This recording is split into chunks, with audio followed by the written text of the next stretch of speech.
Well, I'm back. sorry it took so long. And you guys really wanted me to defend the Lost World Jurassic Park for some reason, so obviously I must oblige. But before we get started though, bear with me for just a little bit longer because I have a story. One of my favorite YouTube channels, and the one that has inspired me the most with my own channel, is Schaffrillas Productions. Not too long ago, he released a ranking of the entire filmography of Steven Spielberg, and I was anticipating this video for months. So much so that I made a prediction for it based on his Letterboxd ratings a few weeks in advance. I got like most of it wrong, but who cares? It was one of my favorite videos of his, and I can't wait for him to tackle more directors in the future.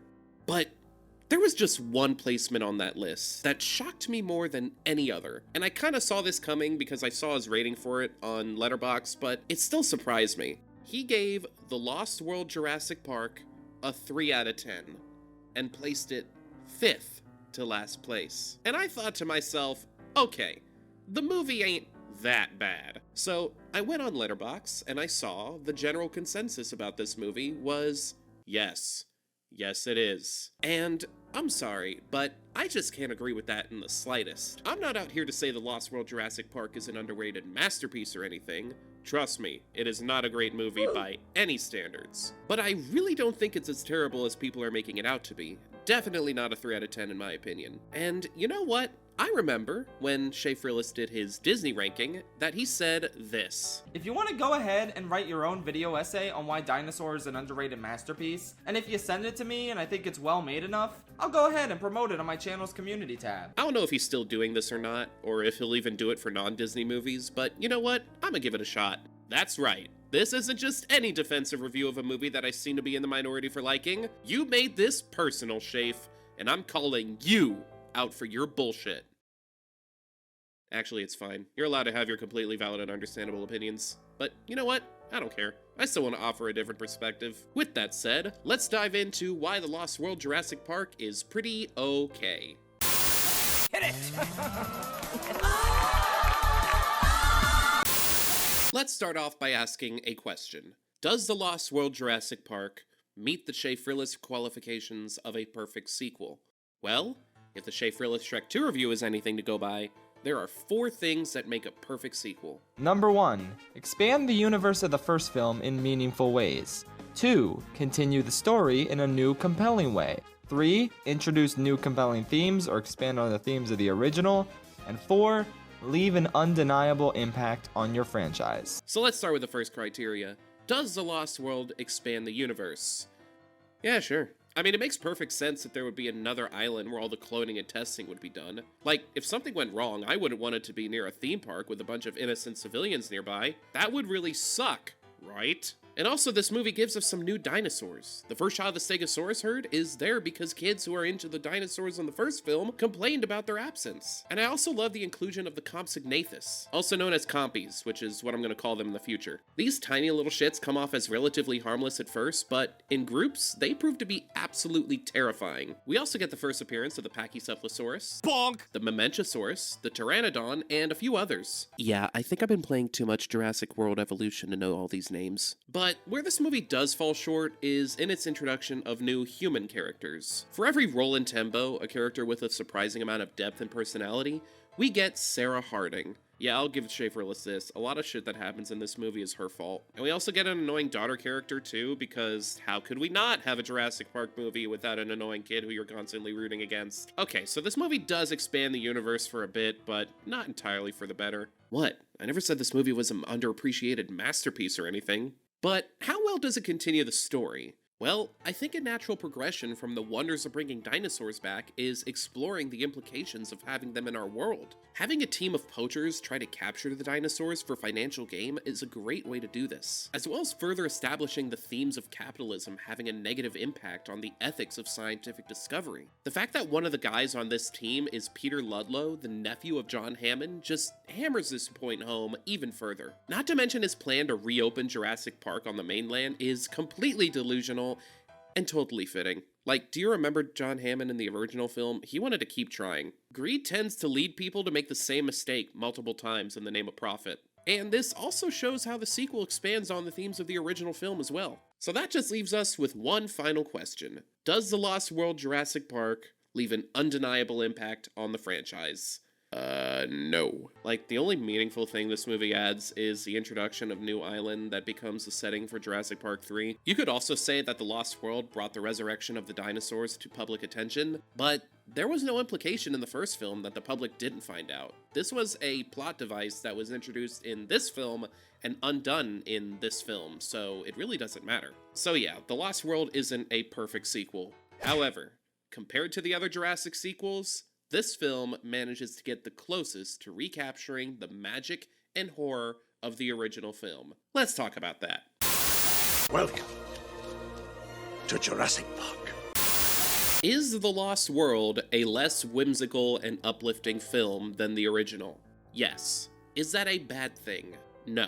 Think about it for a second. Are these characters going on a sightseeing tour of the island? No, they're not. They're going to an island that has become a local urban legend to rescue a scientist from some of the most dangerous predators to ever walk the earth. All while poachers are going to the same island to hunt those creatures. The tone should not be wondrous and uplifting. It should be urgent and suspenseful. But with that said, I wouldn't have minded a few more scenes that bring back that childlike wonder. Like, I think it only comes out in 3 moments. The first time the little girl encounters that one compy, the first time the main characters encounter the Stegosaurus herd, and then the speech at the end. Those moments have a lot of that Spielberg, John Williams flair. And you know what? While we're on the topic of John Williams, I want to bring up the score. I'm no Sideways, but I think it's fine. I like the main theme. I think that's very catchy. And I also love the music when Sarah reaches the top of the cliff and is rescued by the poachers. It evokes a sense of triumph, unity, and relief. And it's honestly one of the most underrated pieces of his. I also love how he scored the moment when the T-Rex escapes the ship for the first time and is about to terrorize San Diego, and Ian whispers in Ludlow's ear,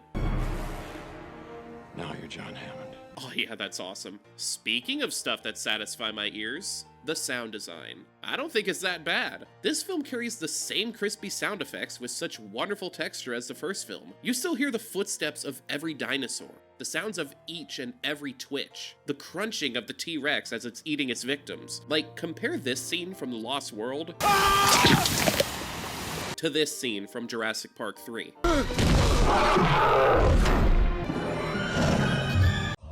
And those incredible visuals and sound effects come together to give us some of the most terrifying moments in the franchise. Once again, Spielberg manages to create a terrifying scenario with minimal dinosaur action. The whole sequence with the RV falling over the cliff with the breaking glass and the car pulling up the rope is so tense, and the only time a dinosaur shows up are at the beginning and the end of this whole scene. I also love how Tony Stark gets killed by the compies. Oh yeah, and there's that gnarly moment where the T-Rex sticks its head in the tent with Sarah and Kelly, and then when it's chasing the humans through the forest and it steps on Carter, and then his body gets stuck to the foot for a bit, and also that scene where it sticks its head in the cave and starts licking the humans. Oh yeah, and don't even get me started on the raptors and the tall grass. That shit was terrifying. The only 2 sequences that didn't work for me were, unfortunately, the last 2. Obviously, the gymnastics scene is stupid. Like, that's not even, like, that's like, it's stupid. And then finally, there's the finale in San Diego, which, for some reason, Schaffrillas actually liked. Ironic. It starts off with a cool tension-building scene where it's revealed that everyone on the ship is dead, but afterwards, it's just a generic-ass Godzilla parodying jump-sharking bullshit. Though that scene where the kid tells his parents there's a dinosaur in the backyard is still funny as hell, but he ate the dog, so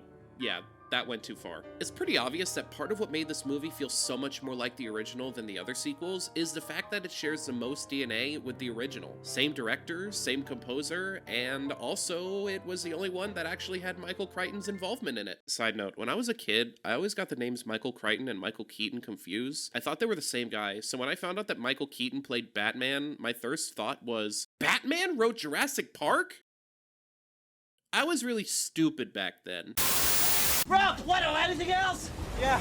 2 number 9s, a number 9 large, a number 6 with extra dip, a number 6. Now, I want to take this time to counter some other points that Schaffrillas made in his video, mainly about the characters. You see, there's this one comment he made about the characters in the first film. The nice thing about the original film is that apart from the kids, which is understandable, none of the main characters are stupid. And to that I say, yeah, they are. The only smart ones in the group are the ones who actually study and work with dinosaurs. Remember the lawyer? Remember when he abandoned his responsibility as a safety inspector the moment he saw an opportunity for profit? Remember when he abandoned the kids in the car and hit himself on the toilet the moment he saw the T-Rex? Remember when he died? Oh wait, that really wasn't his fault. No, that was Ian Malcolm, the main character of the movie that this video is about. He clearly sees Alan using the flare to attract the T-Rex away, and then he deliberately attracts it back to him for no reason. This leads to him deciding to run away from the dinosaur after Alan told him its vision was based on movement. And where does he run? Right into the bathroom where the lawyer was sitting, and then the lawyer got eaten. Ian's stupidity in this scene directly led to him getting injured and another person getting killed. But sure, Shafe, none of the characters in the original film are stupid. I love Jurassic Park with all my heart. It's one of my favorite movies of all time, but saying none of the characters are stupid is just wrong. Like, it's not even a matter of opinion at this point, it's just wrong. In fact, that whole point about Ian Malcolm's stupidity in the first film brings me to another comment he made. I cannot think of a more butchered character from the original to the sequel than Wreck-It Ralph, but a close second is Dr. Ian Malcolm. Okay, so obviously he could have had some more Riz in this film, but you know what? Let's look at the context. This dude has been publicly ridiculed for the comments he made about the events in the original film, to the point where he's clearly uncomfortable by everyone staring at him on the subway. He then goes to the Hammond estate and tries to confront a billionaire about the situation he's in. Then he goes to Hammond himself, who immediately asks him to go on an expedition into the very same danger that got him injured and basically led to his public image being destroyed in the first place. All while Hammond is still failing to learn his lesson from the first film. And that's before he finds out that his girlfriend is currently on the island alone. Once he finds that out, the plot kicks off and there's very little opportunity for him to bring out that wisecracking charisma from the first film. But even after that, he still manages to drop some of the best one-liners in the entire series. Where you're going is the only place in the world where the geese chase you. Oh, yeah. Ooh, that's how it always starts. But then later there's running and screaming. And I think it's also worth noting that Ian learned from his mistakes in the first film. He knows how to survive these T-Rex encounters a lot better now. He knows to stay still when he finds the T-Rex searching the camp. He knows to tell everyone to stay still when they're all running for their lives. He's arguably smarter than the paleontologist in the group. So yeah, call the other characters stupid all you want. I'll agree with you on that one. But don't go near my boy Ian. I don't think he's anywhere near as butchered in this movie as Schaffrillas claims him to be. And that's all I have to say about that. So, those are my rebuttals to some of the key points Shafe made in his ranking video, and I obviously don't mean any disrespect to him or anyone else who shares his opinion. This is all in the manner of good fun and civil discussion. The only opinion that I can't respect is how the hell does he like Olive Garden more than Red Lobster? Has he ever even tried their Cheddar Bay biscuits? Is he stupid? I'm joking, obviously. I see the appeal and the mediocrity of both restaurants. Back to The Lost World, though. As I said in the beginning, this video is never intended to explain why the movie is an underrated masterpiece, because it really isn't. It's inferior to its predecessor in almost every way and does not add enough to justify turning Jurassic Park into a series. I just think that a lot of hate for this movie is overblown, and I wanted to counter some of that hate by bringing attention to some aspects that, until recently, I had no idea were so commonly overlooked. There are some phenomenal moments here, hints of Spielberg's amazing direction, and traits from the original film that don't show up again in any of the following sequels. The Lost World Jurassic Park is a deeply flawed movie that deserves more credit. 6 out of 10. It still would have been better with a talking dream velociraptor that says Alan. Okay, bye-bye!